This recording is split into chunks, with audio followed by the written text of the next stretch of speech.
Faith leaders miracle ഡേയിലേക്ക് ഏവർക്കും സ്വാഗതം. അനുഗ്രഹീതമായ ഈ സുപ്രഭാതം വീണ്ടും നമുക്ക് പ്രദാനം ചെയ്തോർത്ത് ഞാൻ ദൈവത്തെ സ്തുതിക്കുന്നു. കഴിഞ്ഞ രാത്രിയുടെ യാമങ്ങളിൽ നമ്മൾ വിശ്രമിച്ചിടങ്ങളിലെല്ലാം ദൈവസാന്നിധ്യം നമ്മോട് കൂടിയിരുന്നു. മനോഹരമായൊരു സുപ്രഭാതം കണ്ടെഴുന്നേൽക്കുവാൻ, തിരുവചനവുമായിട്ട് നമുക്കൊന്നിച്ച് കൂടിക്കാണുവാൻ ദൈവം നൽകിയിരിക്കുന്ന സൗഭാഗ്യ നിമിഷത്തിനായി നന്ദിയുള്ള ഹൃദയത്തോടെ ദൈവത്തെ സ്തുതിക്കുന്നു. നമ്മുടെ ചിന്തയ്ക്കായി തിരുവചന ഭാഗത്തുനിന്ന് ഒരു വേദഭാഗം വായിക്കുന്നു. വിശുദ്ധ യോഹന്നാന്റെ സുവിശേഷം 11-ാം അധ്യായം അതിൻ്റെ 43-ാമത് വേദഭാഗം ഞാൻ വായിക്കും. ഇങ്ങനെ പറഞ്ഞിട്ട് അവൻ ലാസറെ പുറത്തു വരിക എന്നുറക്കെ വിളിച്ചു. മരിച്ചവൻ പുറത്തു വന്നു. അവന്റെ കാലും കൈയും ശീലകൾ കൊണ്ട് കെട്ടിയും മുഖം റൂമാൽ കൊണ്ട് മൂടിയുമിരുന്നു. അവന്റെ കെട്ടഴിപ്പീൻ, അവൻ പോകട്ടെ എന്ന് യേശു അവരോട് പറഞ്ഞു. കഴിഞ്ഞ 2 എപ്പിസോഡിൽ യേശുക്രിസ്തുവിന്റെ സർവാധികാരം എന്നൊരു വിഷയത്തെക്കുറിച്ച് ഞാൻ ചിന്തിച്ചു വരികയാണ്. വിശുദ്ധ മത്തായിയുടെ സുവിശേഷം 28-ാം അധ്യായത്തിന്റെ 17 മുതലുള്ള വേദഭാഗങ്ങൾ വായിക്കുമ്പോൾ യേശു അടുത്തു ചെന്ന് സ്വർഗത്തിലും ഭൂമിയിലും സകല അധികാരവും എനിക്ക് നൽകപ്പെട്ടിരിക്കുന്നു. യേശുക്രിസ്തുവിന്റെ സർവാധികാരം എന്ന വിഷയമാണ് നാം ചിന്തിച്ചുകൊണ്ടിരിക്കുന്നത്. നാം അതിൽ ചിന്തിച്ചു വരുമ്പോൾ യേശുക്രിസ്തുവിന് രോഗത്തിനുമേലും രോഗിയുടെ മേലും അധികാരമുണ്ട് എന്നും യേശുക്രിസ്തുവിന് പാപത്തിനു മേലും പാപിയുടെ മേലും അധികാരമുണ്ടെന്നും നമുക്ക് ചിന്തിക്കുവാനിടയായി. അതിനുശേഷമായി വീണ്ടും നാം ഈ പ്രഭാതവേളയിൽ ദൈവവചനവുമായിട്ട് ഒന്നിച്ച് ചില കാര്യങ്ങൾ ചിന്തിക്കുവാൻ പോകുന്നു. മരണത്തിന്മേൽ യേശുക്രിസ്തുവിന് സർവാധികാരമുണ്ട്. നാം ഇവിടെ വായിച്ച ഈ വേദഭാഗത്തെ ലാസർ എന്നൊരുവനെ പേർ ചൊല്ലി യേശു വിളിക്കുന്നു. ലാസർ, യു കം ഔട്ട്. ലാസറെ, നീ പുറത്തു വരിക. ഈ വ്യക്തിയെക്കുറിച്ച് വേദപുസ്തകത്തിലെ വിശുദ്ധ യോഹന്നാന്റെ സുവിശേഷം 11-ാം അധ്യായത്തിൽ നാം പഠിച്ചു വരുന്നു. യെരുശലേമിന് സമീപം ബഥാനിയ എന്നറിയപ്പെടുന്ന മനോഹരമായൊരു ഗ്രാമപ്രദേശമുണ്ടായിരുന്നു. എനിക്ക് ആ ഗ്രാമപ്രദേശത്ത് പോകുവാനിടയായിട്ടുണ്ട്. ആ ഗ്രാമപ്രദേശം എനിക്ക് സന്ദർശിച്ച പല കാര്യങ്ങൾ പഠിക്കുവാനിടയായിട്ടുണ്ട്. ഈ ബഥാനിയ ഗ്രാമത്തിൽ ജീവിച്ചിരുന്ന ഒരു കുടുംബത്തിലെ 3 വ്യക്തികളെ കുറിച്ച് നാം ഇവിടെ പരിചയപ്പെടുന്നുണ്ട്. മാർത്തയെന്നും മറിയയെന്നും ലാസർ എന്നും പേരോടുകൂടിയ 3 വ്യക്തികളെ നാം പരിചയപ്പെടുന്നു. ഇവരെ സഹോദരങ്ങളെന്ന് തിരുവചന പഠനത്തിൽ നമുക്ക് പഠിക്കുവാൻ കഴിയും. ഇവരുടെ മാതാപിതാക്കന്മാരെ കുറിച്ച് അവ്യക്തമാണ്. ഈ ലാസറും മറിയയും മാർത്തയും എന്ന വ്യക്തികൾ സഹോദരങ്ങളാണ്. അവരുടെ ഗ്രാമത്തിൽ താമസിക്കുകയാണ്, ബഥാനിയ എന്നറിയപ്പെടുന്ന ഗ്രാമത്തിൽ. അവരുടെ ജീവിതത്തിൽ മാതാപിതാക്കന്മാരുടെ സംരക്ഷണമോ അവർ സ്നേഹവാത്സല്യങ്ങളോ വേണ്ടുന്ന നിലയിൽ അവർക്ക് അനുഭവിക്കാൻ കഴിയാത്ത ഒരു കുടുംബമായിരുന്നു. ഈ കുടുംബത്തിലെ 3 വ്യക്തികൾ, അവരുടെ പേരുകൾ വേദപുസ്തകത്തിൽ നമ്മൾ വായിക്കുന്നുണ്ട്. മാർത്തയെന്നും മറിയയെന്നും ലാസർ എന്നും പേരോടുകൂടിയ 3 വ്യക്തികൾ. ഇവരുടെ ചരിത്ര ഭാഗങ്ങൾ പഠിക്കുമ്പോൾ മാർത്തി എന്ന് അറിയപ്പെടുന്ന ആ മൂത്ത സഹോദരിയെ, അവൾ വിവാഹിതയാണ്. ചരിത്രത്തിൽ പറയുന്നത് നിർഭാഗ്യവശാൽ അവളുടെ ഭർത്താവ് മരണപ്പെട്ടുപോയി. അടുത്തത് മറിയയാണ്. അവൾ വിവാഹിതയല്ല, ഒരുപക്ഷെ വിവാഹാലോചനകൾ നടന്നുകൊണ്ടിരിക്കാം. ലാസർ ആ വീട്ടിലെ ഇളയ സഹോദരനാണ്. അവൻ നല്ല സ്വഭാവമുള്ളവനാണ്, യേശുവിനെ സ്നേഹിക്കുന്നവനാണ്. ഇതൊക്കെ അവന്റെ ജീവിതത്തിന്മേലുള്ള ഒരു അനുഗ്രഹിക്കപ്പെട്ട സഹോദരൻ തന്നെ നമുക്ക് പറയാം. ഈ കുടുംബത്തിലുള്ള 3 വ്യക്തികൾ യേശുവിനെ സ്നേഹിക്കുന്നത് 3 പ്രത്യേക മാധ്യമങ്ങളിൽ കൂടിയാണ്. ഈ കുടുംബത്തെക്കുറിച്ച് പറയുമ്പോൾ മറ്റു പലരും ഇവരെ സ്നേഹിക്കുവാനില്ലായിരുന്നു ആ നാട്ടിൽ. ഇവരുടെ കുടുംബത്തെ പല നിലകളിൽ വീക്ഷിക്കുന്ന യഹൂദ ജനങ്ങൾ അവിടെ ഉണ്ടായിരുന്നു. മാർത്തയുടെ ഭർത്താവ് മരണപ്പെട്ടു പോയി എന്നൊരു ചരിത്രത്തിൽ പറയുന്നത് കൊണ്ടും യൗവനത്തിൽ ഭർത്താവ് മരിക്കുന്നത് പാപഹേതുവായിട്ട് യഹൂദന്മാർ മനസ്സിലാക്കുന്നുണ്ട്. ഇങ്ങനെ പല നിലകളിലും അനാഥരെ പോലെ ജീവിക്കുന്ന ഈ കുടുംബാംഗങ്ങളെ ആ നാട്ടിൽ ആരും സ്നേഹിക്കുവാനില്ലായിരുന്നത് കൊണ്ട് യേശു ആ കുടുംബത്തെ സ്നേഹിച്ചതായിട്ട് നാം മനസ്സിലാക്കുന്നു. യേശു ആ കുടുംബത്തെ സ്നേഹിക്കുകയും മാത്രമല്ല ബഥാനിയ ഗ്രാമത്തിൽ യേശു ചെല്ലുന്നത് ഇവരുടെ ഭവനത്തിലായിരുന്നു. യേശു അവിടെ ചെല്ലുന്നത് ഈ കുടുംബത്തുള്ള എല്ലാവർക്കും അതീവ താല്പര്യമായിരുന്നു. ഈ 3 പേരും 3 നിലകളിലാണ് യേശുവിനെ സ്നേഹിക്കുന്നത്. മാർത്ത യേശുവിനെ സ്നേഹിക്കുന്നത് ആതിഥേയത്വത്തിലാണ്. ആതിഥേയത്വം. യേശു ചെല്ലുമ്പോൾ അവന് ഭക്ഷണപാനീയങ്ങൾ ഒരുക്കി കൊടുക്കുന്ന കാര്യത്തിൽ വളരെ ശ്രദ്ധാലുവും അതീവ താല്പര്യമായിരുന്നു. അത് യേശുവിനോടുള്ള സ്നേഹത്തെ പ്രകടനമാക്കിയാണ്. അവളുടെ സഹോദരിയായ മറിയ യേശുവിനെ സ്നേഹിക്കുന്നത് അവന്റെ പാദപീഠത്തിലിരുന്ന് പഠിക്കുകയും ആരാധിക്കുകയും അവന്റെ ലാവണ്യമായ വാക്കുകൾ ശ്രദ്ധിച്ചും യേശുവിനോട് സ്നേഹം പ്രകടിപ്പിക്കുകയും അംഗീകരിക്കപ്പെടുകയും ചെയ്യുന്നു. ലാസറോ അവന് അധ്വാനിക്കുന്ന സമ്പത്ത് കൊണ്ട് സാമ്പത്യം കൊണ്ട് യേശുവിനെ സ്നേഹിക്കുന്നു. എന്നാൽ അവന് ലഭിക്കപ്പെടുന്ന ഭൗതിക നന്മകൾ യേശു വരുമ്പോൾ അവൻ ആതിഥേയത്വം നൽകുവാൻ ചെലവഴിക്കുന്നുവെങ്കിലും ഒരിക്കലും യേശു വരുമ്പോൾ അവന്റെ സന്നിധിയിൽ ഇരിക്കുക എന്നുള്ളത് അവന്റെ ഒരു ജീവിതത്തിലെ പതിവായിരുന്നില്ല. അവന് ജീവിതത്തിലെ ജോലി തിരക്കിലും മറ്റും എപ്പോഴും അവൻ പുറത്തായിരിക്കും. എന്നാൽ യേശുവിനോടുള്ള അനിഷ്ടം അവനില്ല, സ്നേഹമാണ്. അവനെ സ്നേഹിക്കുന്നത് അവൻ അധ്വാനിക്കുന്ന നന്മകൾ കൊണ്ടാണ്. ഈ ലാസറിന് ഒരു ജോലി ഉണ്ടായിരുന്ന ഒരു ചരിത്ര പുസ്തകത്തിൽ ഞാൻ വായിച്ചിട്ടുണ്ട്. ന്യായപ്രമാണത്തിന്റെ ചുരുളുകൾ തിരുത്തി എഴുതുന്നതിന്റെ മേൽനോട്ടം വഹിക്കുന്ന ഒരു ജോലി ലാസറിനുണ്ടായിരുന്നു എന്ന ഒരു ചരിത്രത്തിൽ ഞാൻ വായിച്ചിട്ടുണ്ട്.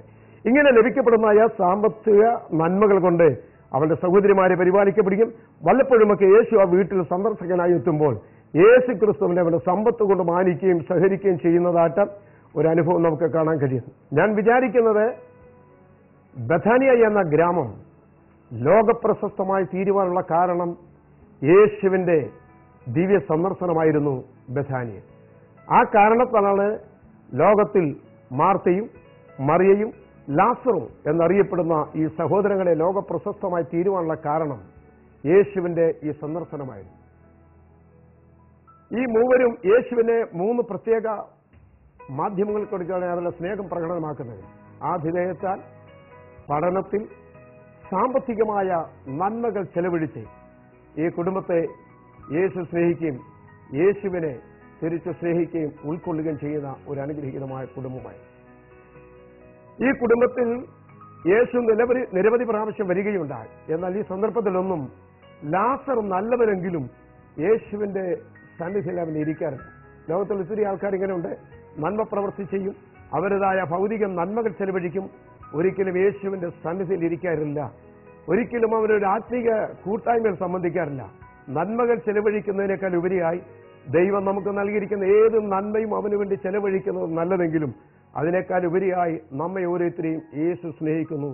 നമ്മയാണ് യേശുവിന്റെ സന്നിധിയിൽ ആവശ്യമായിരിക്കുന്നത്. പ്രിയ സഹോദരങ്ങളെ, ഈ പ്രഭാതവേളയിൽ കർത്താവിന്റെ സന്നിധിയിൽ നമുക്കായിരിക്കുവാൻ കൃപ നൽകിയിട്ടുണ്ടോ? ഭാഗ്യം ലഭിച്ചിട്ടുണ്ടോ?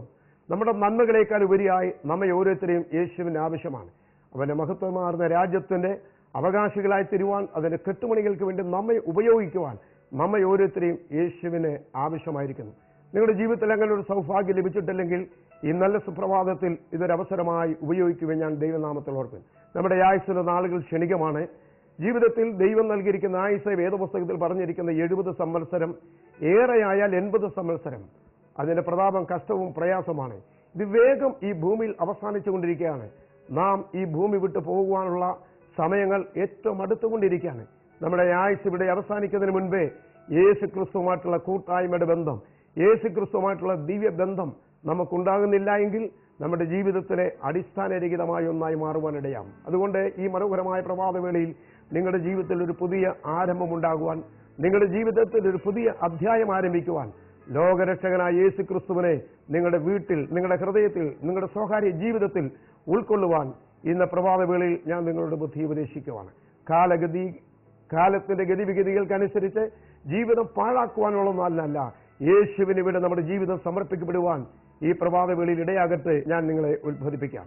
നിങ്ങൾക്കറിയാമോ, ഈ കുടുംബത്തിൽ യേശു നിരവധി പ്രാവശ്യം കടന്നു വന്നിട്ടുണ്ട്. എന്നാൽ ഈ ലാസർ എന്നറിയപ്പെടുന്ന സഹോദരൻ ഒരിക്കൽ പോലും യേശുവിന്റെ പാദപീഠത്തിലിരിക്കുകയോ അവൻ യേശുവിന്റെ സന്നിധിയിൽ നിന്ന് പഠിക്കുവാനോ ആരാധിക്കുവാനോ അവസരമുണ്ടായില്ല. അവന്റെ സ്വഭാവം നല്ലതെങ്കിലും അവന്റെ പ്രവൃത്തികൾ ഉദ്ദേശശുദ്ധിയുള്ളതെങ്കിലും ഒരിക്കലും യേശുവിന്റെ സന്നിധിയിൽ അവൻ ഇരിക്കുവാൻ കഴിഞ്ഞിട്ടില്ല. എന്താണ് അതിന്റെ പരിണത ഫലമുണ്ടായെന്നറിയാമോ? ചില നാളുകൾ കഴിഞ്ഞപ്പോൾ ലാസർ രോഗിയായി.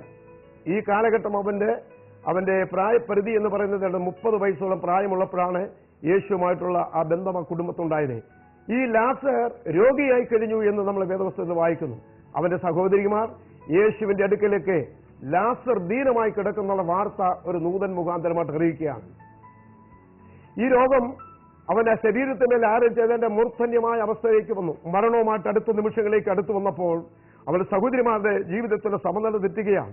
കാരണം ഈ ലാസറിൽ കൂടി ഉണ്ടാകുന്ന സാമ്പത്തിക വരുമാനം, ധനാഗമന മാർഗം എന്ന് പറയുന്നത് ലാസറിൽ കൂടിയാണ്. അവൻ രോഗിയായി ഈ രോഗത്തിന്റെ കാഠിന്യത്തിലേക്ക് വന്നു കഴിഞ്ഞപ്പോൾ അവർ ദൂതനെ പറഞ്ഞുവിട്ട് യേശുവിനോട് പറയിപ്പിച്ചത് ഇങ്ങനെയാണ്: നിനക്ക് പ്രിയനായവൻ ദീനമായി കിടക്കും. അവർ വിചാരിച്ചത് യേശു നടത്തിക്കൊണ്ടിരിക്കുന്ന സകല പ്രോഗ്രാം വൃദ്ധി ചെയ്തിട്ട് പ്രിയനായ ലാസർ രോഗിയായി കിടക്കുന്നത് കൊണ്ട് അവർ വീട്ടിലേക്ക് വരും എന്ന് അവർ ചിന്തിച്ചുവെങ്കിലും അങ്ങനെയല്ല സംഭവിച്ചത്. രോഗത്തിന്റെ കെടുതികളാൽ അവൻ മരണപ്പെടുകയാണ്. മരണം സംഭവിച്ചു കഴിഞ്ഞപ്പോൾ യഹൂദന്മാരുടെ ആചാര മര്യാദ പ്രകാരം ശരീരം മുഴുവൻ ശീലകളാൽ പൊതിഞ്ഞ് മുഖം റൂമാല് കൊണ്ട് മൂടി അവനെ ഒരു ഗുഹയിൽ, ഒരു കല്ലറയിൽ അടക്കപ്പെട്ടതായിട്ട് നാം യോഹന്നാന്റെ സുവിശേഷം 11-ാം അധ്യായത്തിന്റെ താഴോട്ട് വായിച്ചിരും മനസ്സിലാക്കും. ഇവനെ കല്ലറയിൽ അടക്കപ്പെട്ട ശേഷം ഈ സഹോദരിമാരുടെ സ്ഥിതിഗതികൾ ശ്രദ്ധിച്ചേ. മാതാപിതാക്കന്മാരുടെ സ്നേഹം അനുഭവിക്കാത്തവർ, ബന്ധുജനങ്ങളുടെ സ്നേഹം അതിന് നിലയിൽ അനുഭവിക്കാൻ കഴിയാതിരുന്ന സഹോദരിമാർ സഹോദരന്റെ അകാല നിര്യാണത്തിൽ അവർ കരഞ്ഞ് കലങ്ങുകയാണ്. ജീവിതത്തിന്റെ താളം തെറ്റിയ ജീവിതത്തിലേക്ക് അവരുടെ കാഴ്ചവീടുകൾ നീങ്ങുന്നു. ഇരുളടഞ്ഞ ഇടനാഴികൾ ജീവിതം മെല്ലെ നീങ്ങുവാൻ തുടങ്ങുന്നു. ജീവിതത്തിൽ പ്രശ്ന സങ്കീർണമായ സാഹചര്യങ്ങളിൽ കുടുംബത്തിന്മേൽ സംജാതമാകുകയാണ്. ലാസറിന്റെ മരണത്തിന് മുമ്പിൽ അതീവ ദുഃഖത്തിന് അതീവമായി തീർന്ന ഈ കുടുംബാംഗങ്ങൾ കരഞ്ഞ് കലകുന്ന ഒരു പ്രത്യേക സാഹചര്യം നിങ്ങൾക്കറിയാമോ? യേശു സ്നേഹിക്കപ്പെട്ട കുടുംബം. ഒരുപക്ഷെ അയൽവാസികൾ പറഞ്ഞു കാണും, യേശുവിന് വേണ്ടി ചെലവഴിച്ചിട്ട്, യേശുവിന് വേണ്ടി ആരാധനയ്ക്ക് സമയം ചെലവഴിച്ചിട്ട്, യേശു ക്രിസ്തുവിനെ ഉൾക്കൊണ്ടിട്ട് ഒരു പ്രശ്നം വന്നപ്പോൾ യേശു നിങ്ങളുടെ വീട്ടിൽ വന്നിട്ടില്ലല്ലോ, അവൻ നിന്നെ സഹായിച്ചില്ലല്ലോ എന്നുള്ള ആക്ഷേപ വാക്കുകൾ ഒരുപക്ഷെ അവരുടെ നാട്ടിൽ നിന്ന് അയൽവാസികൾ ഉണ്ടാകുന്ന സാധ്യതകൾ വളരെയാണ്.